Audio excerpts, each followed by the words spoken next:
Fasted cardio. Tegelikult tahtsin õue minna, õues on nii ilus ilm, aga siis mul tuli meelde, et teil oli fight Edi versus Thor ja vist ei viiki. Kes ei tea, kes Edi ja Thor on, siis põhimõtteliselt kaks kõige tugevamat meest maailmas. Üks tõmbas 500 kilo jõutõmmet, siis teine tegi natukese hiljem 501 kilo, et sellega sai maailma rekordi. Täna tuleb mingisugune seljatrenni video ja ma mõtlesin, ma võrdlen veel enda vormi siis praeguse aastaga, et mis samas kaalus, kuidas ma nägin välja eelmine aasta enne preppi siis ja vaatame, kas me oleme graafikus või maas. Aga natuke väntab veel, jah? Oh. Päris kõva.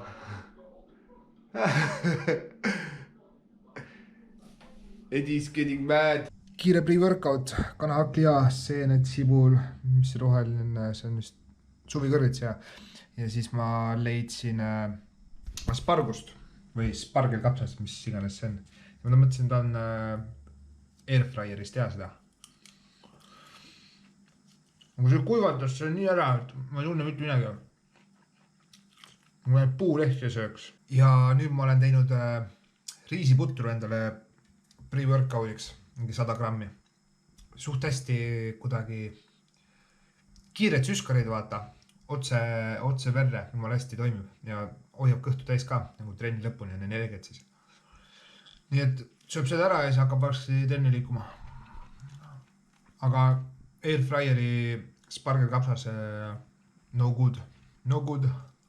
Sõin oma pudru ära ja siis teate vahest, kui sa kohe liigutama ei hakka, siis peale pudru söömist sa oled nagu lihtsalt jääd nokki. Ja siis ma tegin kiire power napi, but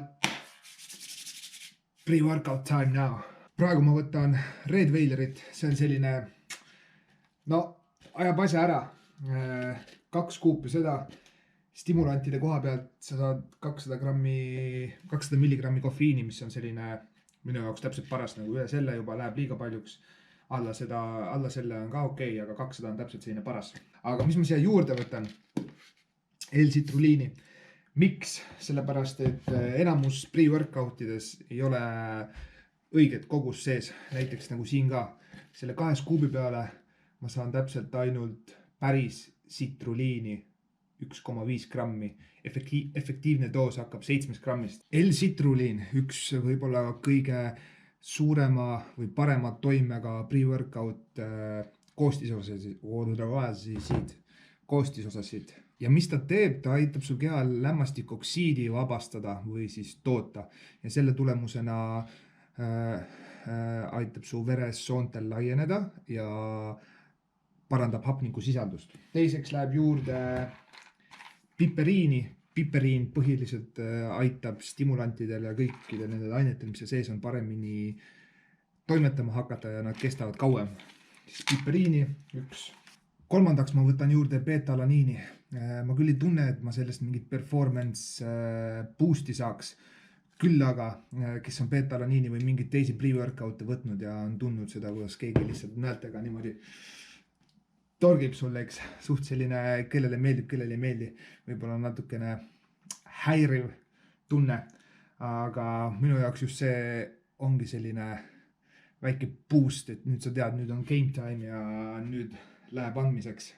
Siis 3 grammi seda, veel L-tyroseen või L-tyroseen, kuidas keegi tahab öelda. See on selline supplement, mis peaks improve'ima su sellist muscle või see mind sharpnessi või mind focused. Kes vahepeal, kui ma, selle peab kaugemale päeva, kui mul on vaja millegi peale mõelda, mingit tööd teha, ehk siis ta aitab päris hästi keskenduda. L-arginiin, kuna L-arginiini bioavailability on suht halb, ehk siis sa ei suuda seda, su keha ei suuda seda väga hästi omandada, siis ta on suht mõttetu supplement, aga kuna mul teda praegu on, siis ma võtan teda 10 grammi. Viimasena elektrolüüdid. Kui sa sellist kõvad trenni teed, kui sa trennis palju higistad ja kui sa tahad sellist maksimaalset tulemust trennis saavutada, siis selline põhimõtteliselt soolapulber töötab väga hästi. Ja kui sa tahadki sellist maximum performance'i ja muscle contraction'i samal ajal, siis elektrolüütide pulber tuleb igal juhul kasuks. Ja neid ja siis samamoodi arginiini ma võtan eraldi, sellepärast et see on põhimõtteliselt nagu sool, ta maitseb nagu sool ja arginiin maitseb nagu surm, ehk siis seda millegi sisse segada ja ära rikkuda ei ole mõtet. Ja selline praegu mul see pre-workout stack on. Ma olen siin küll eksperimenteerin erinevate ainetega, mis on paremini toiminud, mis ei ole. Aga praegu need on nagu stabiilseks jäänud. Siinkohal küll ma peaksin ütlema, et kõige parem pre-workout on korralik uni ja korralik toitumine. Ilma selleta sa head trenni ei saavuta. Ja loomulikult hea muusika, nii et sa võid mõne Soulsi mixi SoundCloudist endale ka enne pre-workoutiks peale panna ja ma arvan, et see tõstab su performance'i vähemalt 18%, kui mitte rohkem. Let's go! Ja siis preed ma sipin niimoodi trenni minnes. Vaikselt joon ära, siis tahaks nagu pool tundi enne trenni algust selle sisse saada ja siis kui sa normaalselt soojendust teed, siis see ongi umbes pool tundi. Ja siis mul õnneks jõusaal on täpselt üle teesid. Saab kiiresti sinna minna, samal ajal jood pre ära ja oledki valmis. Ja vaata, kes täna meiega trenni tuli. Igastahes me alustame lõuatõmmetega ja no Angela hardcore paneb niisama mina.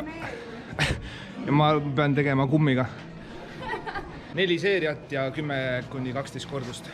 Warm up.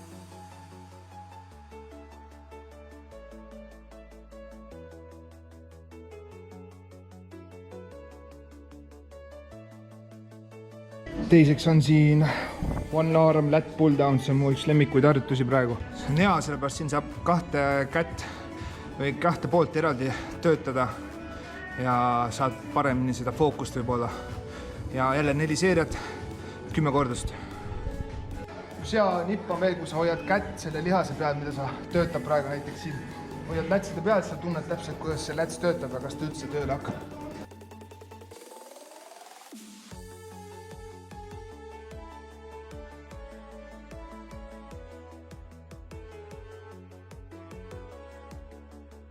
Angela suutis mind ära veenda, et istudes tõmmete asemel teha kangiga tõmbid, mida ma ei ole mingi üle poole aasta teinud. Ma ei tea, miks ma 110 kilo siia peale panin. For the gram. Do it for the gram.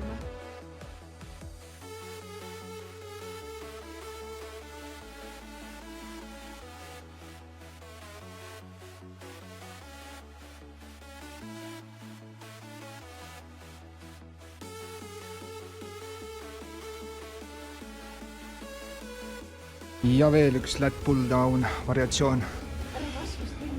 Sorry. Ma teen selle tumedaks. Hägustan ära.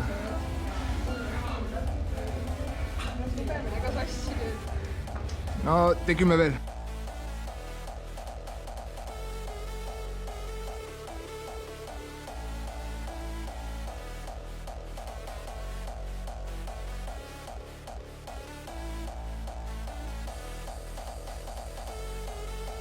Viimase harjutus. Viimaseks on selline superset.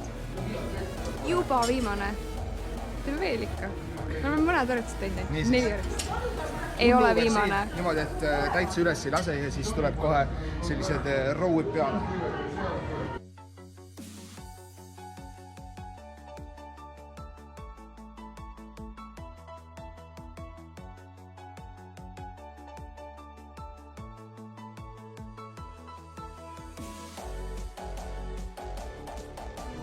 Püüan nukin nii kõrged üles siin saad. Tee nüüd ära jutusta, ma tean, et on raske. See on nagu rohkem trapetsine.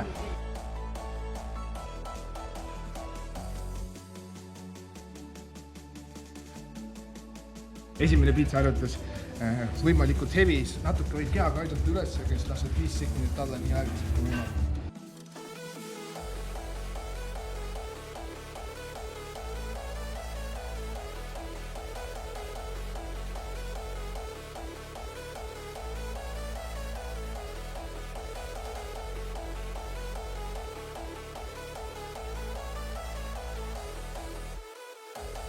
Angela rääkis ära, et nüüd teeme 3 seeriat hundirattaid. Go, go, go, go, go!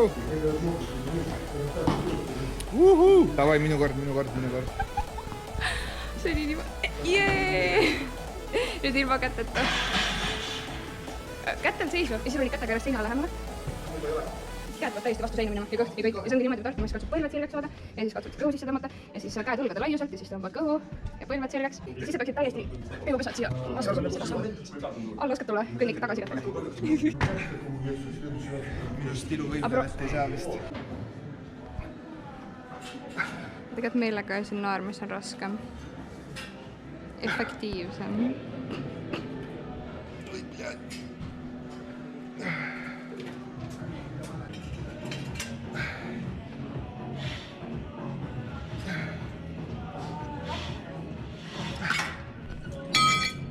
Teed samaga, jah?